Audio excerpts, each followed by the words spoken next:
자, 드디어 올게 온 것 같습니다. 2020년 6월 25일 목요일 주식 양도소득세에 대해서 논란이 되고 있습니다. 이번 달에 계속 시끌벅적했던 주식 양도소득세에 대한 내용을 보시면 충격적일 수밖에 없습니다. 여태껏 주식을 하면서 저도 거래세에 대해서 스트레스를 많이 받았습니다. 차라리 이 거래세를 없애고 양도소득세를 부과시키면 그래도 낫지 않을까 싶었는데 이번 결과를 보고서 충격을 먹었습니다. 이거는 상식적으로 생각을 해보더라도 거래세를 내는 게 손해를 보는데도 왜 세금을 가져가는지라고 수없이 생각을 했지만 울며 겨자 먹기로 어쩔 수 없이 주식을 하기 위해서 여태껏 달려왔습니다. 2023년부터 양도소득세와 거래세, 이중과세가 된다 하더라도 아마 울며 겨자 먹기로 주식은 계속해야 될 것 같습니다. 그럼 양도소득세, 거래세 논란과 어떤 사람이 이득이고 손해인지 하나씩 살펴보겠습니다. 주요 내용은 이렇습니다. 2023년부터 주식 양도소득세, 2023년부터 거래세가 0.15%, 양도소득세가 20%가 부과됩니다. 단 수익이 3억이 넘는 사람은 25%가 부과됩니다. 거래세를 보시면 여기서 충격을 받을 수밖에 없는데 2022년, 내년인 2021년도 아니고 2022년에 0.25%, 여기서 0.23%로 0.02%를 인하합니다. 이걸 보고 충격을 먹은 게 역시나 주식시장에서 어떤 제도가 생긴다 하더라도 개인 투자자를 위해서 생기는 제도가 아니라 오직 기관과 외국인 중심 제도와 세금에 유리한 제도만 생긴다는 것입니다. 여태껏 굵직한 그런 제도가 생겼는데 당장 생각나는 것이 상한가 15%에서 30%로 늘린 것과 시간의 거래 30분마다 체결해서 10분 단위로 줄인 거, 그리고 VI 변동성 완화 장치 만든 거, 또 주식시장 30분 늘린 거 등이 있습니다. 전부 다 거래를 늘리게 되면서 세금을 위한 제도가 많이 생겼습니다. 단순히 제 생각이지만 지금이 2020년 6월인데 여기서 거래세를 코딱지만큼 내릴 게 아니라 그냥 여기서 바로 0.1%를 내려서 0.15%에 시행한 다음에 차라리 2023년부터 이렇게 부과를 한다면 그래도 좀 불만이 덜 하지 않을까, 그렇게 생각을 하고 있지만 좀 이것만 보더라도 알 수가 있습니다. 세수가 조금이라도 줄어들까봐 0.02% 코딱지 속에 들어있는 먼지만큼 내렸습니다. 지난 거래세가 0.3%에서 0.25%까지 내렸을 때 체감은 없었지만 그래도 어느 정도 효과는 있습니다. 하지만 이거는 거의 효과가 없습니다. 그리고 내리기 전에도 0.3%, 중국도 0.1%의 양도소득세가 없는데 우리나라는 중국의 3배, 여태껏 세계에서 거의 최고 수준의 거래세를 내고 있었습니다. 여기서 한치의 양보도 없이 그냥 0.25%에서 잠깐 간보는 식으로 0.23%, 이것만 보더라도 개인 투자자들한테 세금에 대해서 한치의 양보도 없다는 것을 보여주고 있습니다. 저는 충격을 받은 게 이중과세는 당연히 어제까지만 하더라도 예정되어 있던 일입니다. 이중과세 할 거다, 그런 식으로 뉴스가 계속 나오는데 어느 정도 받아들이긴 했지만 지금 이 결과는 좀 충격적입니다. 그나마 소액 투자자 분들이 마음을 덜어낼 수 있는 게 3년간 손실 2월 공제를 허용한다고 합니다. 뭐 이거는 첫 해에 벌고 나서 그 다음 해에 잃어도 환급이 되지는 않겠지만 그래도 2월 공제가 1년이 아닌 3년이기 때문에 이거에 대한 걱정은 좀 줄어든 것 같습니다. 1년이었으면 그게 어제까지 걱정을 했었는데 1년간 1억을 벌고 그 다음 해에 그리고 또 1억을 잃고 그리고 1,000만 원을 번다면 결국에 여기서 세금을 2천만 원 냈으니까 남는 건 아무것도 없습니다. 세금만 냈지 1년이었으면 좀 문제가 됐을 텐데 그래도 3년이라는 게 어느 정도 다행이라 생각을 하지만 개인 투자자들은 원금을 언제라도 잃어버릴 수가 있습니다. 주식시장에서 지금 상한가가 30%이기 때문에 최근에 급등했던 종목들 잘못 고점에서 잡는다면 원금은 아무렇지도 않게 날아갑니다. 올해 1억을 벌었다 하더라도 그대로 시장에 반납하는 개인 투자자가 상당히 많아서 이게 과연 어디까지 효과를 낼지가 의문입니다.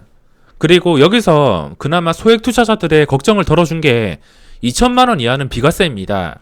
세금이 없다는 뜻인데 아마 시장에서 비중을 봤을 때 거의 대부분의 개인 투자자가 1년에 2천만 원 수익을 올리기가 힘들 것 같습니다.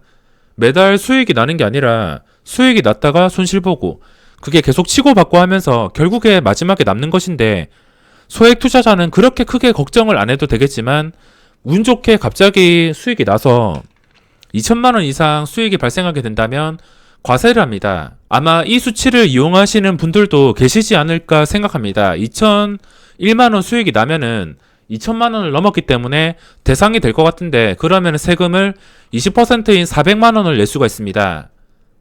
여기서 보면은 2,001만 원을 번 사람은 400만 원을 내고 나면은 1,600만 원 밖에 남지 않습니다. 하지만 2천만 원 번 사람은 2천만 원 그대로 남을 수가 있어서 여기서 또 꼼수가 작용이 되지 않을까 생각하고 있습니다.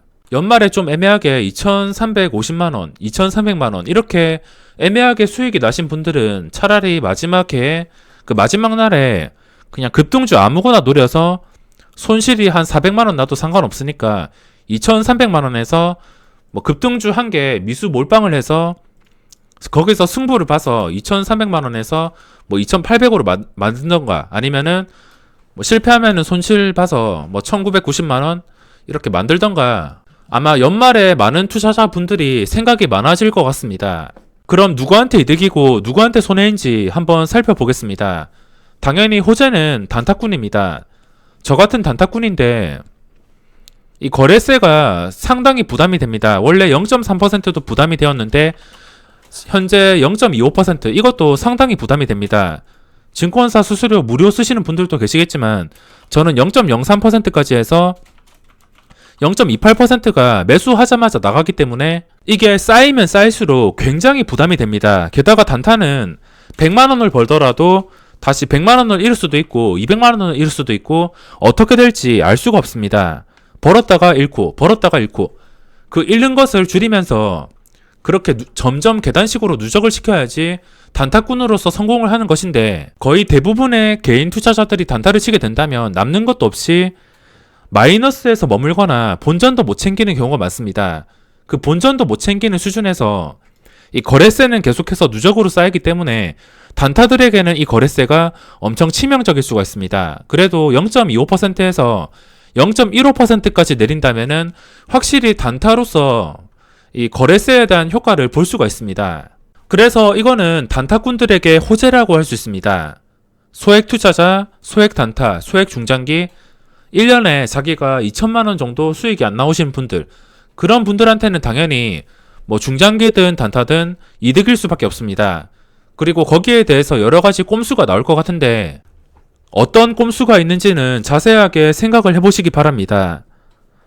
그리고 초단타 스캘퍼 한 달 거래세가 수익보다 많거나 비슷한 단타 그러니까 나는 한 달에 뭐 1,000만 원을 수익을 내든 뭐 2천만 원을 내든 아니면 한 달에 100만 원 수익을 내든 아니면 마이너스 한 500만 원 이렇게 수익을 낸다 하더라도 한 달 거래세가 고정적으로 거의 1,000씩 나가시는 분들 당연히 이런 분들에게는 호재가 될 수밖에 없습니다. 1,000이 아니더라도 한 달 거래세가 500 나가는데 500도 잃고 1,000 벌고 이런 분들에게는 당연히 지금 양도소득세가 호재일 수밖에 없습니다. 그만큼 매매를 많이 하는데 거래세가 낮아지기 때문에 호재일 수밖에 없습니다. 물론 0.15%에서 2023년 시장이 열려봐야지 알겠지만 그냥 단순 수치와 계산으로 봤을 때 이런 분들한테는 호재일 수밖에 없습니다. 그럼 누구한테 악재냐면 고액 중장기 투자자한테는 엄청난 악재입니다. 정말 가치 투자를 잘하고 중장기를 잘하시는 분들 정말 잘 버텨가지고 정말 고생 끝에 수익을 내시는 분들 꾸준히 1년마다 수익을 내시는 분들이 분명히 계실 겁니다.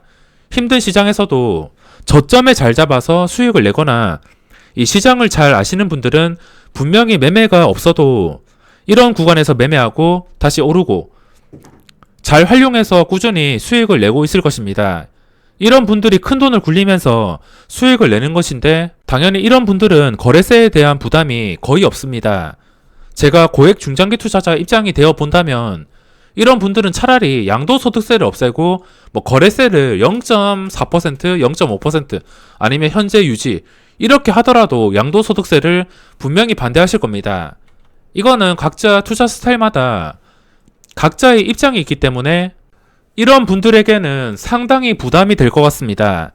여태껏 1년에 한 번이라도 2천만원 이상의 수익을 내본 중장기 투자자들, 계좌가 몇 년 단위로 누적 수익이 찍히신 분들, 이런 분들은 당연히 엄청난 악재일 수밖에 없습니다. 계좌 누적 수익 계속 플러스인 사람, 그리고 일주일에 한 번 매매할까 말까 하는 투자자들, 단타처럼 매매가 많지 않은 사람들, 이런 분들에게는 무조건 악재를 할 수 있습니다. 거래세에 대한 부담 없이 정말 힘들게 수익을 냈는데 이제는 그 수익에 대해서 양도소득세를 20% 물어야 되니까 당연히 악재일 수밖에 없습니다. 각자 투자 스타일에 따라서 계산을 해보시면 되는데 지금 논란이 되는 것은 양도소득세나 거래세가 아닌 이중과세에서 논란이 되고 있습니다. 차라리 뭐 중국을 따라하든지 일본을 따라하든지 미국을 따라하든지, 중국은 거래세 0.1%에 양도소득세 없습니다. 차라리 이거를 따라 하면은 굉장히 좋았을 텐데 이거를 따라 할 리가 없고, 그리고 미국과 일본 거래세가 아예 없습니다. 거래세가 아예 없고 그냥 수익이 난 것에 대해서만 세금을 물면 되는데 이것도 하지 않고서 이거 두 개를 합친 것을 하고 있어서 논란이 되고 있습니다. 그럼 마지막으로 제 기준으로 설명을 드리겠습니다. 거래세가 0.15%에 양도소득세가 20%가 부과된다면 현재 제 기준으로 봤을 때 저는 최근부터 한 달 거래세가 5천만원씩 나가고 있습니다. 한 달에 거래세만 원래는 한 1,000만원 내던 게 요즘엔 매매가 많아져서 5천만원을 내고 있는데 1년이면 6억입니다. 이게 언제까지 갈지 모르겠지만 그래도 앞으로 매매하면서 한 달에 최소 2천만원 내지 않을까 생각하는데 계속해서 5천만원을 내게 된다면 1년이면 6억입니다. 이거를 0.15%로 거래세를 인하할 경우에 한 달에 3천만원으로 줄어드는데 2천만원이 절감이 됩니다. 이렇게 거래세 효과가 굉장한데 2천만원 절감이면 1년에 2억 4천만원이 절감됩니다. 이 절감된 금액을 양도소득세로 다 내려면은 제가 1년에 10억을 벌어야 됩니다. 10억 벌어서 25%인 2억 5천을 내야지 손해인데 10억 이하, 뭐 8억, 7억 이러면은 당연히 저 같은 단타꾼에게는 이득일 수밖에 없습니다. 10억을 벌기가 쉽지가 않겠지만 10억을 넘게 벌게 된다면은 당연히 손해일 수밖에 없습니다. 그리고 만약에 거래가 많이 줄어가지고 한 달 거래세를 2천만원 낸다 쳤을 때 2천만원을 1년 동안 내면은 2억 4천입니다. 이 2억 4천에서 0.15%로 거래세를 인하할 경우에 한 달에 세금을 1,200만원, 800만원을 절감할 수 있습니다. 이렇게 단타꾼들에게는 거래세 절감 효과가 굉장히 큽니다. 이게 쌓여서 1년이면 9,600만원, 거의 1억 돈입니다. 이 2억 4천에서 1억을 깎아주는 것인데 1억 4천 이렇게 깎아주는 겁니다. 당연히 수익이 없으면은 이 깎아주는 세금 때문에 저는 그나마 한시름 놓을 것 같습니다. 1년에 1억 정도를 내려면 한 4억 정도 수익이 발생해야 되는데 4억에 대한 25%를 낸다면 1억 정도가 됩니다. 그러니까 한 달에 거래세 2천만원씩 내면서 1년 동안 4억을 벌게 된다면 양도소득세 도입 전이나 똑같습니다. 4억이 아닌 뭐 3억, 2억을 벌게 된다면 당연히 세금에 대한 이득을 취할 수가 있습니다. 제 기준으로 말씀을 드린 것이며 각자 자기가 한 달 거래세를 얼마나 내는지, 그리고 한 달 수익금이 보통 얼마인지, 1년간 수익금이 얼마인지, 그리고 계좌 누적 수익이 플러스인지 마이너스인지 이런 걸 계산해 보시는 게 좋을 것 같습니다. 양도소득세도 좋지만 지금 이중과세 때문에 많은 투자자들에게 논란이 되고 있습니다. 누구한테는 이득일 수 있지만 또 누구한테는 엄청난 고민거리이기 때문에, 하지만 확실한 것은 이 주식시장이 결코 만만치가 않습니다. 월급처럼 돈이 매달 플러스로 나오는 게 아니며 자신이 리스크를 부담하면서 투자를 하는데 원금까지 다 잃어버릴 수 있는 곳이기 때문에 이번 양도소득세에 대한 걱정이 많을 겁니다. 특히 중장기 투자자들, 해외 주식을 생각하시는 분들도 많겠지만 자신이 모르는 자산을 함부로 투자했다가 그 리스크를 그대로 부담할 수가 있습니다. 저도 그래서 해외 주식을 안 하는 것이며 국내 현물만 하고 있습니다. 단순히 1년, 2년 수익 나시는 분들은 좀 계시겠지만 그 이상 장기적으로 이 주식시장에서 살아남으면서 안정적으로 수익을 내는 분들은 거의 없기 때문에 아마 이번 양도소득세로 인해서 걱정이 크지 않을까 생각합니다. 소득이 있는 곳에는 당연히 세금이 있습니다. 국민이라면 당연히 세금을 내야 되며, 하지만 이중과세에 대한 논란은 해결이 되면 좋지 않을까 조심스럽게 생각해 봅니다.